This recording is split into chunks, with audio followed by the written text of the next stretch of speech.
여러분들이 삶 가운데서 정말 고통 가운데서 이 이상 내가 더 이상 어떻게 고통을 받습니까? 하나님, 지금 나는 여기서 어떻게 하면 일어날 수 있습니까?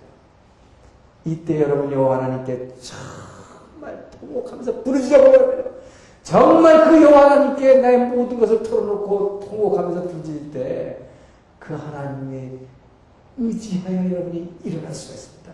그 하나님 주시는 놀라운 그 평강과 그 기쁨과 여러분 그 충만한 그것은 기도하는 자만이 느낄 수 있고 체험할 수 있는 엄청난 특권이요 축복인 것입니다. 이때 기도하지 않고는요, 기도하지 않는 사람은 정말 이런 환난을 갖다 이길 수 있는 능력이 절대 없다. 정말 하나님 앞에 엎드려 기도하는 사람에게 주시는 능력입니다.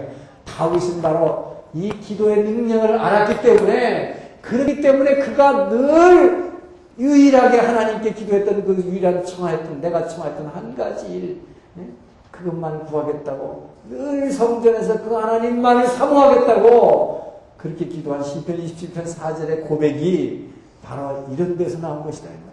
참 인생의 고비고비마다 엄청난 고통이 있을 때마다 그 하나님께서 기도할 때 그에게 힘을 주시고 의지하고 일어날 수 있는 이 놀라운 새로운 지혜와 능력을 주시는 그 하나님을 의지했던 이 다윗입니다. 그렇기 때문에 다윗은 늘 이렇게 기도하는 힘과 능력을 얻었기 때문에 바로 그 기쁨으로 바로 그때마다 시편을 읊어서 찬양할 수 있었고, 그 기쁨 가운데서 이런 고통 가운데 이 기간이 바로 13년이었어요. 13년 동안 이렇게. 근데요, 여러분 참 놀라운 것은 우리가 이렇게 엄청난 고통과 시련의 터널을 지금 지나고 있을 때 여기서 보세요. 다윗은 한 번도 하나님을 원망해 본 적이 없다는 것입니다. 이것이 축복인 것입니다, 여러분. 여러분 같아서 어떻게 했어요? 하나님, 내가 이 나라를 위해서 내 목숨을 걸고 싸웠는데 왜 저 왕이 나를 이렇게 죽이려 합니까? 얼마나 억울합니까? 막 원망했을 거라고요. 그렇죠? 한 번도 다윗은 하나님을 원망한 적이 없다는 것. 어떤 고통 가운데서 그 하나님을 의지하고 엎드리고 기도했다는 것. 여러분, 이것이 다윗이 축복받은 비결입니다. 이렇게 다윗은 엄청난 고통을 받고 있었지만 이런 고통 과정에서 하나님은 이 고난받는 다윗의 이 고난 가운데서 하나님만을 의지하는 그 다윗에게 다윗을 이제 이스라엘의 왕으로 세우시기가 준비를 하고 계신 거예요. 놀라운 축복이에요. 이 엄청난 환난 가운데서 그 하나님을 의지하는 다윗에게 너 이제 이스라엘의 왕 되라. 자, 그래서 이 면에서 어떤 일이 벌어지느냐? 이제 사울 왕이 여기서 최후를 맞게 되는 것입니다. 이 그렇게 다윗을 죽이려고 했던 사울은 드디어 블레셋의 손에 의해서 죽게 됩니다. 이 사울 왕의 최후입니다. 자, 사울 왕은 어떻게 됐냐? 이 사울 왕은 참 희한한 사람이에요. 끊임없이 하나님을 대적하면서 하나님의 사람을 다 죽였잖아요. 그죠? 다윗도 죽이려고 그렇게 했고, 그 다음에 제사장들을 글쎄 하나님의 기름 부어 세운 종들을 85명이나 다 죽이고 가족들도 몰살하고 아니 그 가축까지도 다 죽이고 끊임없이 다윗을 죽이려고 하나님의 대적했던 이 사울. 그런데 이상해요, 여러분. 하나님께 대적하는 사람일수록요 끝까지 그 하나님의 도움을 받으려고 한다. 이게 참 웃기는 짓이랍니다. 이 사울왕 같이 끝까지 하나님의 도움을 받으려고 했던 사람이 없어요. 자, 그래서 사울은 어떤 짓을 하느냐? 밤에 몰래 엔돌이라고 하는 것을 잠입해가지고 무당을 만나기 위해서, 박수무당을 만나기 위해서, 박수무당을 만나는데 그 목적이 뭐냐? 사무엘 선지자가 이미 죽었단 말이죠. 근데 이 사울왕은 어떻게 생각했느냐? 하여튼 하나님은 자기를 버렸지만 사무엘에게는 항상 하나님이 함께 하신다고 믿었기 때문에 그 사무엘만 붙잡으면 그 하나님이 자기를 도와주겠다고 생각했다는 거죠. 그래서 그 죽은 사무엘의 영을 불러내기 위해서 박수무당을 만나려고 밤에 변장하라고 이제 엔돌이라고 하는 곳으로 찾아 들어갑니다. 그래서 이 무당을 만나기 위해서 그게 얼마나 답답하겠어요. 지금 이제 내일 아침이면 엄청난 블레셋과의 대전인데 뭐 전쟁의 게임은 뻔하잖아요. 상대도 안 돼요. 블레셋하고 이스라엘 군대는. 그러니까 뭐요? 이건 하나님이 도와주시지 않고는 절대로 이 전쟁을 이길 수 없다. 근데 그 하나님의 도우심을 받으려면 어떡하냐? 사무엘은 늘 하나님과 함께 있었기 때문에 그 사무엘만 불러내면 돼. 그래서 그 사무엘을 통해서 하나님의 도움을 받기 위해서 박수무당을 만났는데 사무엘을 불러냈어요. 근데 죽은 사무엘에 귀신이 나타났다고 했어요. 그죠? 그러니까 이 귀신이 살아있는 거죠. 귀신이 하는 거예요. 근데 귀신이 하는데 진짜 사무엘이 뭐 죽은 그 사무엘이 나온 게 아니라 분명히 근데 성경에는 죽은 사무엘이 영이 나와서 말했다고 되어 있는데 이것은 분명히 이 박수무당을 통해서 이 귀신들을 말해요. 흉내를 잘 내니까 사무엘이 흉내낸 걸로 생각이 돼요. 근데 어쨌든 이 사무엘이 나왔다고 그랬어요. 근데 뭐라고 그랬느냐? 축복을 해달라고 찾아간 건데 저주를 해버리죠. 그 사무엘, 죽은 사무엘 형이 너는 반드시 죽을 것이다. 블레셋 손에 의해서 너는 죽을 것이다. 저주를 받았어요. 자, 엔돌 무당을 통해서 이 저주를 받습니다. 자, 그리고 나서 결국은 이 전쟁에서 어떻게 됐냐? 화살을 맞고 중상을 입게 되죠. 이 화살에 중상을 입게 되는데 이 적이 쏜 화살에 맞아가지고 피를 흘리는데 이 병거를 타고 앉아가지고 이 체리옷을 타고 있는데 옆에는 병기 잡는 소년이 옆에 있어요. 부관이죠. 이 부관이 있는데 자기는 활을 맞으니까 하루 종일 전쟁이 막 너무 급침하니까 아무도 자기를 돌볼 수가 없는데 계속 피를 흘리면서 점점 죽어가는데 너무 고통스럽단 말이죠. 그러니까 이 병기 잡은 소년에게 내가 너무 고통스러우니까 내가 내 목을 쳐다오 그럽니다. 이 고통을 빨리 면하게 하기 위해서. 예, 그랬더니 이 소년은 병기 잡는 소년은 뭡니까? 굉장히 믿음이 좋은 사람. 하나님의 기름 부은 좋은 왕을 다윗도 죽이지 않았는데 내가 어떻게 죽입니까? 나는 못 죽겠습니다. 그래서 결국 뭡니까? 결국 이런 사람은 자기 왕자리 하나 지키려고 하다가 결국은 이 고통 가운데서 칼 달라고 해서 칼 위에 자기가 쓰러져서 자결하고 마는 거. 이렇게 비참한 최후를 맞이하게 되는 사울이에요. 결국 이 블레셋과의 싸움에서 블레셋에 의해서 결국 죽게 되는 것으로 자살로 자기의 생을 마감하는데 그때 자기의 아들 요나단, 여러분 사울왕의 아들 요나단은 굉장히 믿음의 사람이었고 이 믿음의 사람 요나단은 다윗을 늘 도왔던 사람입니다. 그래서 우리나라에서의 옛날 고사성어에는 이 관포지교라고 하는 얘기가 있습니다만 서양에서는 그 프렌십을 얘기할 때는 조나단과 데이빗의 이 프렌십, 이것은 아주 유명한 이야기로 남아있지만 어쨌든 요나단도 여기서 죽습니다. 그래서 사울의 왕들도 다 죽게 되는 이 엄청난 죽음을 당하게 됐을 때 이때 다윗은 어떻게 하느냐? 다윗은 사울 왕과 요나단에 대한 애가를 갖다가 짓습니다.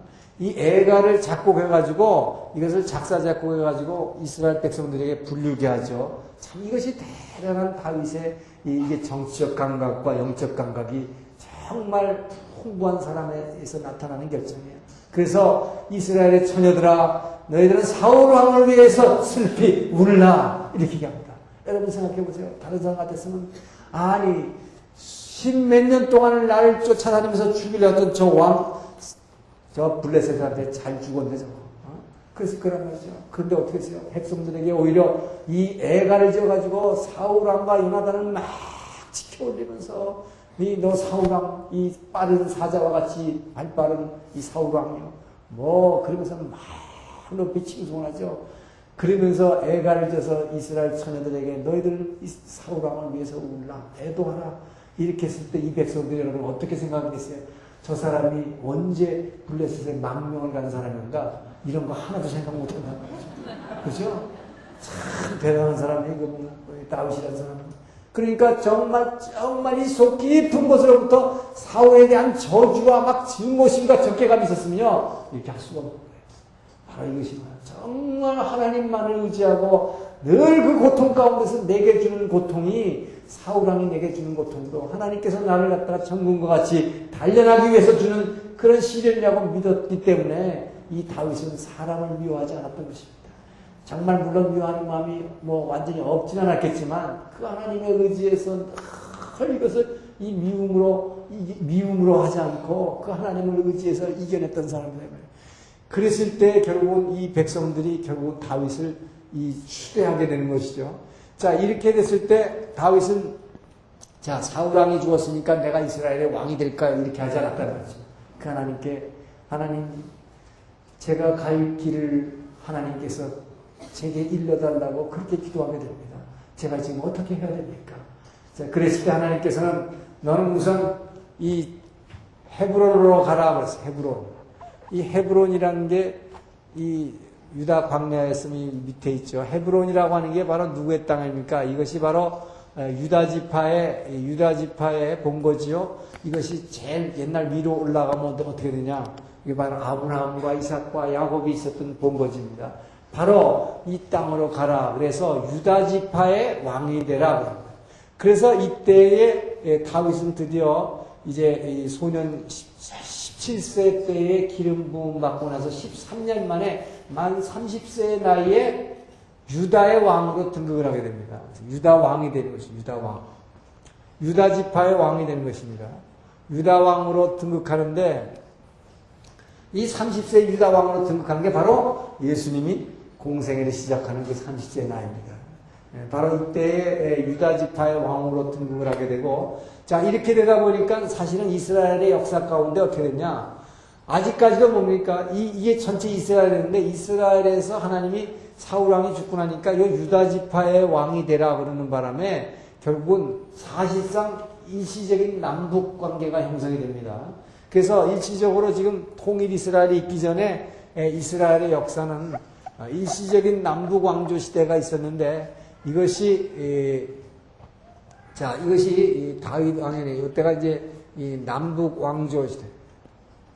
이것은 아직 분열왕국이라고 하기는 일러요. 아직 통일이 안 됐기 때문에. 이 남북 왕조 시대가 잠깐 있었다. 이것은 그 사울왕이 죽었고 요나단도 죽었고 다른 아들도 죽었지만 이 사울왕의 군대장관이 있었어요. 사울의 군대장관. 이 군대장관 아브넬이라는 사람이 누구를 추대하냐면 사울왕의 아들 중에 하나 죽지 않은 사람이 있었는데 이 이스보셋이라는 아들이 살아남았습니다. 이 이스보셋을 왕으로 추대하는 것입니다. 그래서 이스라엘의 왕으로 추대하는 것이죠. 그래서 이 마하나임이라고 하는 요단 동편에 있는 곳에서 즉위를 해가지고 이 이스라엘의 왕으로 아직도 있습니다. 그러니까 이스라엘의 왕, 아직 이것은 뭐 북이스라엘 남유다라고 하긴 뭐하고 하여튼 아직은 이스라엘에 있었어요. 그러나 하나님께서 다윗에게 너는 헤브론으로 가서 유다의 왕이 되라 그랬기 때문에 유다 지파의 왕이 말하면 유다가 일종의 독립왕국처럼 하나 등장한 것입니다. 여기에 왕이 됐다 이 말이에요. 그래가지고 이 남북 왕국 간에 끊임없는 전쟁이 있었어요. 전쟁이 있었지만 다윗이 직접 나서서 싸우진 않고 군대장관끼리 늘 싸움을 했어요. 자, 이런 시기가 일시 있었는데 이 기간 동안에 바로 이 군대장관 아브넬과 이스보셋 왕관에 또 알력이 있게 되는데 그것은 사울왕의 첩을 이 군대장관이 사랑해가지고 그 첩을 데리고 사는 걸 보고 왕이 참지 못하는 거죠. 왜? 자기 아버지의 첩을 갖다가 아무리 군대장관이 세다고 그래도 말이지, 왜 우리 아버지의 첩을 갖다가 네가 데리고 사느냐 이 말이에요. 그래갖고 알력이 생기게 되죠. 그래서 왕이 자꾸 핍박을 하니까 이 아브넬이 다윗에게 망명을 가는 사건이 일어납니다. 망명을 갔을 때에 이 요압 장군, 다윗의 군대장관이었던 요압 장군이 이 아브넬을 갖다가 또 암살하는 사건이 있게 되죠. 왜 암살했느냐? 요압의 이 동생이 이 사울의 군대 남북 간의 전쟁이 많았을 때 아브넬에 의해서 죽었기 때문에 보복한 거예요. 자, 그랬을 때 이 다윗 왕이 얼마나 대단한 사람이냐? 아브넬 군대장관 망명 온 사람이 죽은 거, 이 암살당한 걸 위해서도 또 애가를 집니다. 그러니까 다윗이 얼마나 감정이 풍부하고 요즘으로 말하면 아주 작사가요, 작사를 잘했고 또 이 악기도 직접 하면서 그래서 애가를 져가지고 막 노래하니까 이게 얼마나 대단한 거냐, 여러분. 나머지 11지파 북이스라엘에서 보기에도 말이에요. 야, 다윗이라는 사람 대단한 사람이다. 우리 군대장관이 거기 가가지고 암살당했는데 보니까 저거 다윗이 죽인 게 아니구나 하는 걸 분명히 알게 된 것이죠. 대단한 거예요. 이 정치적 감각이 뛰어난 것입니다. 자, 그래서 이렇게 했을 때 결국은 나중에 이스보셋 왕도 또 이 안에서 누군가가 암살하게 되죠. 그래서 결국은 이 이스보셋 왕을 죽였을 때 다윗은 어떠냐? 막 남들이 와서 그렇습니다. 저 북이스라엘의 왕이 암살당했습니다. 기뻐하십시오. 그랬더니 기뻐하는 게 아니라 다윗은 누가 하나님의 기름 부은 자를 누가 죽이려 했냐? 그래서 그 자를 잡아다가 처형했어요. 참 다윗은 대단한 사람이에요. 정말 하나님의 기름 부은 자를 끝까지 섬겼던 사람입니다. 사울왕을 섬겼듯이 이 자기의 적이지만은 이스보셋은 하나님이 기름 부어 세운 왕이기 때문에 이를 죽인 자도 또 처벌했다 이 말이에요. 그러고 났더니 이 정도 되니까 어떻게 합니까? 여러분 이스라엘 장로들이 스스로 찾아와서 다윗을 추대한 거예요. 다윗을 왕으로 추대합니다. 자, 이것으로 인해서 드디어 이것이 7년 반 동안 하나님이 기다리게 하셨습니다. 이 통일 이스라엘의 왕으로 될 때까지. 자, 그래서 7년 반 하나님께서 기다리게 하시고 이제 드디어 통일 이스라엘의 왕으로 등극하는 것입니다. 자, 그래서 이 통일 왕국의 이스라엘입니다. 통일 왕국의 다윗 왕. 하나님이 얼마나 세워주시냐 이 말이에요. 이 통일 왕국이 되고 나서 하나님께서는 다윗을 하여 엄청난 업적을 이루게 만드시는데, 자, 이제 다윗이 이스라엘을 갖다가 통일한 다음에 제일 큰 업적이 뭐냐? 그것은 이스라엘 역사상 이제 아브라함 때 하나님이 이 땅을 주시겠다는 약속을 하셨는데, 아브라함은 이제 이게 약 다윗으로부터 1000년 전의 일이었습니다. 그렇죠? 1000년 전의 일이었는데, 이때 아브라함이 이 히브리 11장 10절 이하에 보면 뭐냐? 아브라함은 저가 약속의 땅에 거할 때 이 외방에 있는 것처럼 약속의 땅에 거하였으며, 그 약속을 함께 받은 이삭과 야곱으로 더불어 장막에 거하였으니, 텐트에 거했다고 그랬죠. 성을 쌓지 않고. 이는 앞으로 하나님이 경영하시고 지으실 터가 있는 성을 받았습니다. 하나님이 계획하시고 하나님이 지으실 터가 있는 그 성을 받았습니다. 이게 바로 이제 예루살렘 성을 이제 하나님이 경영하시고 하나님이 계획하시고 하나님이 직접 세우실 이 성을 받았습니다. 그 아브라함이 바랐던 그 성, 이것이 뭐예요? 1000년 만에 이제 이 바로 통일 왕국의 왕이 된 다윗에 의해서 이스라엘의 수도가 되는 것입니다. 그래서 이 사실 예루살렘 성은 아직까지 이게 원래는 뭐냐면 제일 큰 업적이 뭐냐면 예루살렘 성을 도읍하는 것입니다. 이 예루살렘 성은 그동안에 이 예루살렘 성은 이 여부수 족속들이 살고 있었다고 했어요. 자, 이 여부수 족속이 살았다는 얘기는 뭡니까, 여러분? 여호수아가 이 땅을 정복했다고 하지만 완전한 정복하지 못했다고 그러는데 지금까지도 이 성을 정복하지 못했다는 것입니다. 그 뭐냐, 워낙 이 성은 견고해서 아주 이 산 위에 있는 성이었는데 이 성을 아무도 공략을 할 수 없었어요. 그래서 계속 내버려두고 있었는데 통일왕국에 된 다윗이 드디어 이제 이스라엘을 통일한 후에 저 성을 공격하게 되는 것이죠. 그래서 이 난공불락의 성이라고 하는 이 난공불락의 성, 이 여부스 성을 갖다 공격하게 됩니다. 그 여부스 성을 어떻게 공격해야 되냐? 이 예루살렘이라고 해서 지금도 보면 이렇게 큰 산 위에 있는 성이죠. 이 산이 바로 이 아브라함 때 누굴 바쳤던 거? 이삭을 바쳤던 모리아산입니다. 이 모리아산에다가 수도를 도피하는 이유가 뭐냐? 바로 앞으로 오실 하나님의 아들 메시아 예수 그리스도가 십자가에서 피 흘릴 곳이 바로 이 아모리산.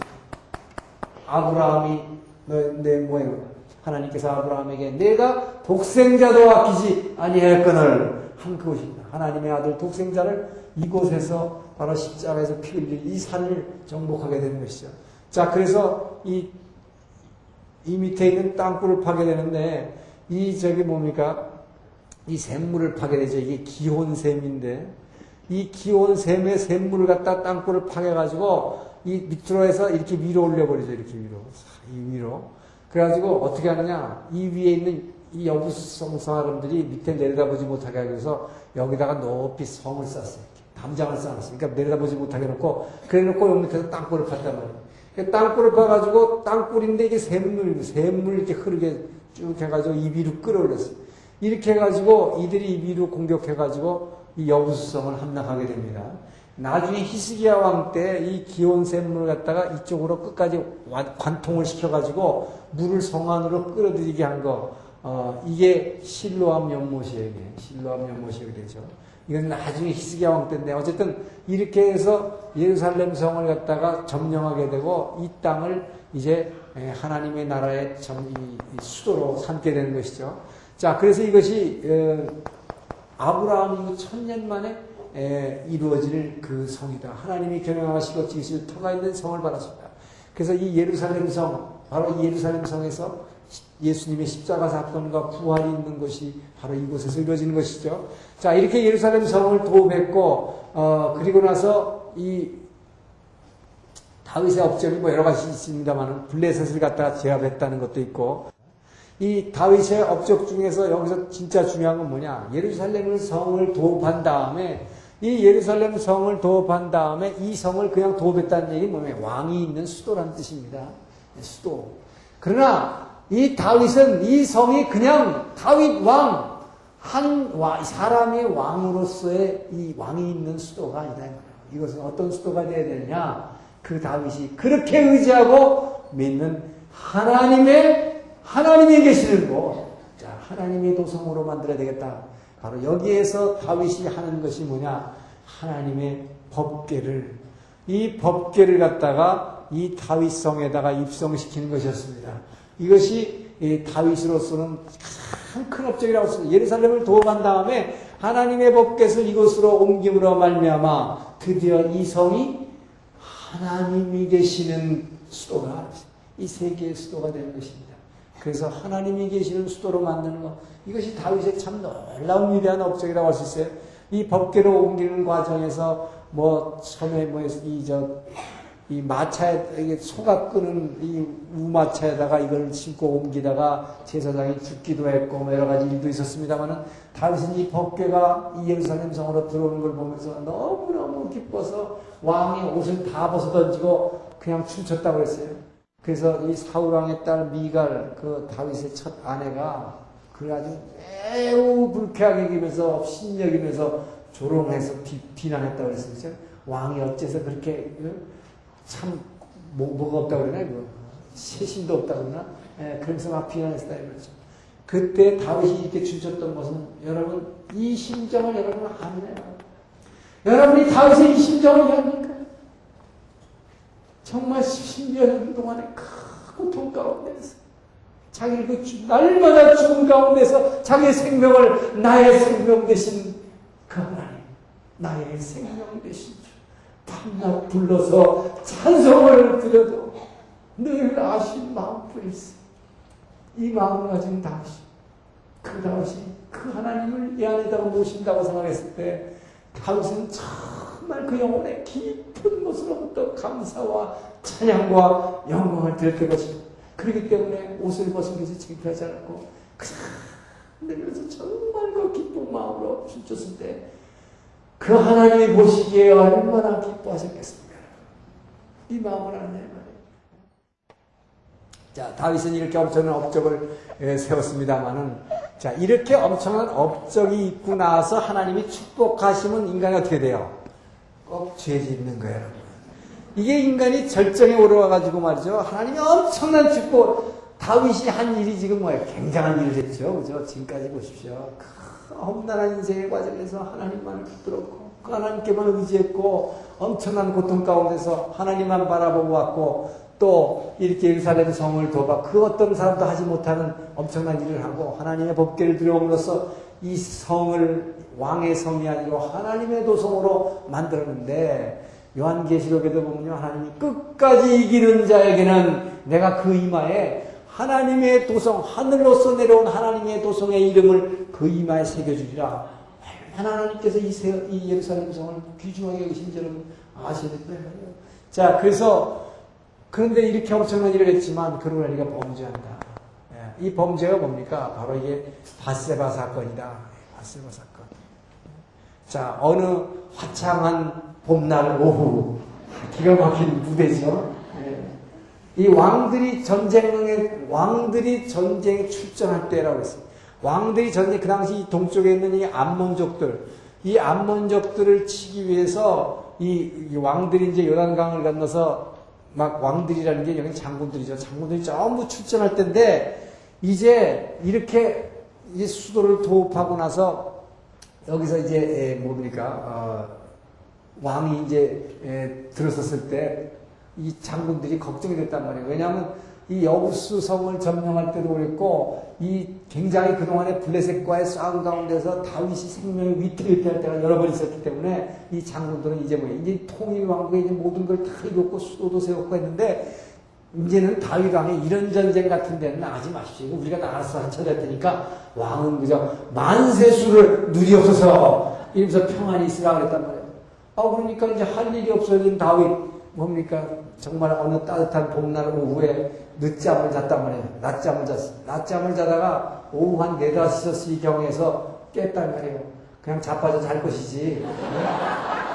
일어나가지고 죄 짓는단 말이에요. 어느 오후 늦은 봄날 낮잠을 힘들어지게 자고 나서 탁 일어나니까 뭐 죄질 거 없나 이렇게 된다는 거죠.